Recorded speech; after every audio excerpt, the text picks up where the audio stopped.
കേരളത്തിലെ റെയിൽവേ യാത്രക്കാരെ സംബന്ധിച്ചിടത്തോളം ട്രെയിനുകളുടെ വൈകിയോട്ടവും കുറഞ്ഞ വേഗതയും പതിറ്റാണ്ടുകളായി ചർച്ച ചെയ്യപ്പെടുന്ന വിഷയങ്ങളാണ്. എന്നാൽ ഈ പരാതികൾക്ക് വിരാമം വിട്ടുകൊണ്ട് സംസ്ഥാനത്തെ റെയിൽവേ ചരിത്രത്തിലെ ഏറ്റവും നിർണായകമായ ഒരു മാറ്റത്തിനാണ് ഇപ്പോൾ തുടക്കമാകുന്നത്. മണിക്കൂറിൽ 160 കിലോമീറ്റർ വേഗതയെന്ന സ്വപ്ന ലക്ഷ്യത്തിലേക്ക് കേരളത്തെ എത്തിക്കാൻ ലക്ഷ്യമിട്ടിട്ടുള്ള 7 പ്രധാന റെയിൽ പദ്ധതികൾക്ക് കേന്ദ്ര റെയിൽവേ മന്ത്രാലയം സർവേ അനുമതി നൽകിയിരിക്കുകയാണ്. റെയിൽവേ മന്ത്രി അശ്വിനി വൈഷ്ണവ് രാജ്യസഭയിൽ അറിയിച്ച ഈ വാർത്ത കേരളത്തിൻ്റെ ഗതാഗത മേഖലയിൽ വരാനിരിക്കുന്ന വലിയൊരു കുതിച്ചുചാട്ടത്തിൻ്റെ സൂചനയാണ് നൽകുന്നത്. വേഗത വർദ്ധിപ്പിക്കൽ എന്നതിനേക്കാൾ കേരളത്തിൻ്റെ ഭൂമിശാസ്ത്രപരമായ വെല്ലുവിളികളെ അതിജീവിച്ച് ആധുനിക സാങ്കേതിക വിദ്യയുടെ സഹായത്തോടെ നടപ്പിലാക്കുന്ന സമഗ്രമായ പരിഷ്കരണമാണ് ഇതിലൂടെ ലക്ഷ്യമിടുന്നത്. കേരളത്തിലെ റെയിൽവേ വികസനത്തിന് മുന്നിലുള്ള ഏറ്റവും വലിയ തടസ്സം ഇവിടുത്തെ വളഞ്ഞുപുളഞ്ഞ റെയിൽ പാതകളാണ്. നിലവിൽ സംസ്ഥാനത്തെ ഭൂരിഭാഗം ഇടങ്ങളിലും ട്രെയിനുകൾക്ക് വേഗത കുറയ്ക്കേണ്ടി വരുന്നത് ഈ വളവുകൾ കാരണമാണ്. പുതിയ പദ്ധതിയുടെ ഭാഗമായി 288 പ്രധാന വളവുകൾ നിവർത്താനാണ് റെയിൽവേ തീരുമാനിച്ചിരിക്കുന്നത്. തിരുവനന്തപുരം മുതൽ കാസർഗോഡ് വരെയുള്ള യാത്രയിൽ തീവണ്ടികളുടെ വേഗത വർദ്ധിപ്പിക്കാൻ ഈ വളവുകൾ നിവർത്തുക എന്നത് അനിവാര്യമാണ്. നിലവിൽ മംഗളൂരു മുതൽ ഷൊർണൂർ വരെയുള്ള പാതയിൽ 110 കിലോമീറ്റർ വേഗതയിലാണ് വണ്ടികൾ ഓടുന്നത്.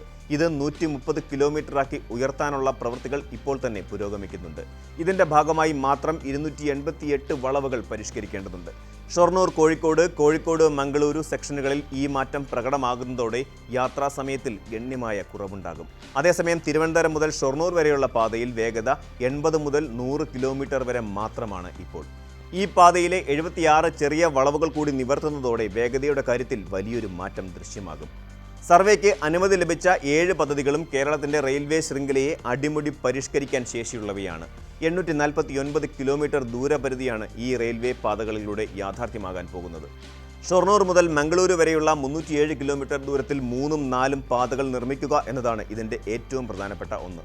അതോടൊപ്പം കോയമ്പത്തൂർ ഷൊർണൂർ എറണാകുളം കായംകുളം തിരുവനന്തപുരം നാഗർകോവിൽ എന്നീ സെക്ഷനുകളിൽ 3ആം പാതകൾ നിർമ്മിക്കുന്നതും സർവേ നടക്കും.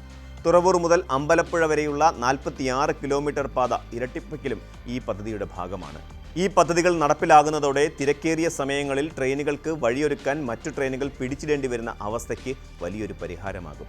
സമാന്തരമായി കൂടുതൽ പാതകൾ ഉണ്ടാകുന്നത് ചരക്ക് നീക്കത്തിനും പാസഞ്ചർ ട്രെയിനുകളുടെ സുഗമമായ ഓട്ടത്തിനും വലിയ സഹായകരമാകും.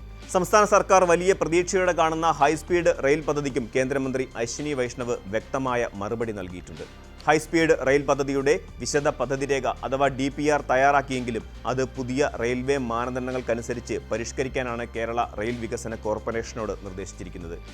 ഇതിലേറ്റവും പ്രധാനപ്പെട്ട മാറ്റം ഹൈസ്പീഡ് പാതയെ ഇന്ത്യൻ റെയിൽവേ ശൃംഖലയുമായി ബന്ധിപ്പിക്കാൻ കഴിയുന്ന വിധത്തിൽ ബ്രോഡ് ഗേജ് പാതയായി മാറ്റുക എന്നതാണ്.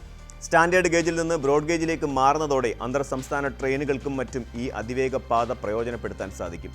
കൂടാതെ 2 റെയിൽവേ ലൈനുകൾക്കിടയിലുള്ള ഭാഗങ്ങൾ സമാന്തരപ്പെടുത്തുക, ആധുനിക ഡ്രെയിനേജ് സംവിധാനങ്ങൾ ഒരുക്കുക, റെയിൽവേയുടെ തദ്ദേശീയ സുരക്ഷാ സംവിധാനമായ കവച് ഉൾപ്പെടുത്തുക, പരിസ്ഥിതി സുരക്ഷാ മുൻകരുതലുകൾ സ്വീകരിക്കുക തുടങ്ങിയ നിബന്ധനകളും റെയിൽവേ മുന്നോട്ട് വച്ചിട്ടുണ്ട്.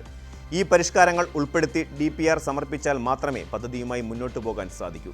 ഇന്ത്യൻ റെയിൽവേയുടെ അഭിമാനമായ വന്ദേ ഭാരത് ട്രെയിനുകളുടെ കാര്യത്തിലും കേരളം കൈവരിച്ച നേട്ടം ഏറെ ശ്രദ്ധേയമാണ്.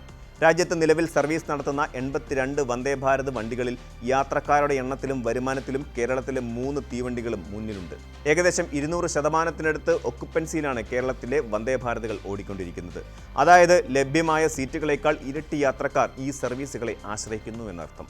എന്നാൽ രാജ്യത്തിൻ്റെ മറ്റ് ഭാഗങ്ങളിൽ വന്ദേ ഭാരത് ട്രെയിനുകളുടെ അവസ്ഥ ഇത്രത്തോളം മികച്ചതല്ല. പലയിടങ്ങളിലും സീറ്റുകൾ ഒഴിഞ്ഞുകിടക്കുന്ന സാഹചര്യമാണുള്ളത്. മംഗളൂരു ഗോവ ഉൾപ്പെടെയുള്ള 30ലധികം റൂട്ടുകളിൽ വന്ദേ ഭാരത് വണ്ടികളിൽ യാത്രക്കാർ വളരെ കുറവാണ്. യാത്രക്കാരുടെ അഭാവം മൂലം ഉദയ്പൂർ ആഗ്ര തുടങ്ങിയ സർവീസുകൾ നിർത്തിവെക്കേണ്ടി വന്ന സാഹചര്യം റെയിൽവേക്ക് നേരിടേണ്ടി വരുന്നുണ്ട്.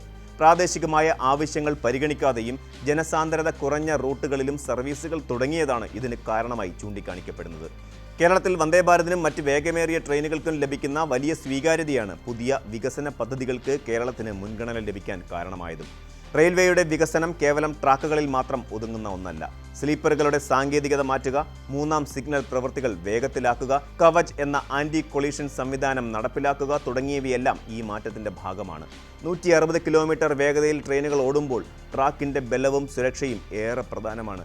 ഇതിനായി നിലവിലുള്ള പാളങ്ങൾ മാറ്റി കൂടുതൽ ഭാരം താങ്ങാൻ ശേഷിയുള്ളതും ആധുനികവുമായ പാളങ്ങൾ സ്ഥാപിക്കേണ്ടതുണ്ട്. സർവേ നടപടികൾ പൂർത്തിയായാൽ അത് DPR ആയി മാറുകയും തുടർന്ന് സംസ്ഥാന സർക്കാർ, നീതി ആയോഗ്, കേന്ദ്ര ധനകാര്യ മന്ത്രാലയം എന്നിവയുടെ അനുമതികൾ തേടുകയും വേണം.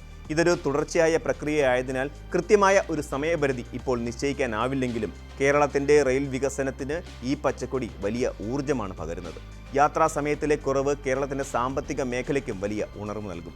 തിരുവനന്തപുരത്ത് നിന്ന് ഒരാൾക്ക് കാസർഗോഡ് വരെ ചുരുങ്ങിയ സമയത്തിനുള്ളിൽ എത്തിച്ചേരാനാകുന്നത് ബിസിനസ് ആവശ്യങ്ങൾക്കും വിനോദസഞ്ചാരത്തിനും വലിയ സഹായകരമാകും. റോഡുകളിലെ തിരക്ക് കുറയ്ക്കാനും പരിസ്ഥിതി സൗഹൃദമായ റെയിൽ ഗതാഗതത്തെ കൂടുതൽ ആളുകൾ ആശ്രയിക്കാനും ഈ പദ്ധതികൾ വഴിയൊരുക്കും.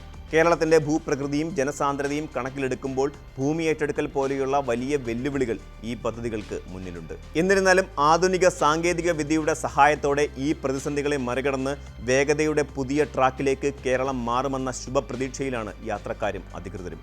വരും വർഷങ്ങളിൽ കേരളത്തിൻ്റെ റെയിൽവേ സ്റ്റേഷനുകൾ കൂടുതൽ ഹൈടെക് ആകുന്നതിനും ട്രെയിനുകൾ മിന്നൽ വേഗത്തിൽ കുതിക്കുന്നതിനും നാം സാക്ഷ്യം വഹിക്കുമെന്ന് ഉറപ്പാണ്.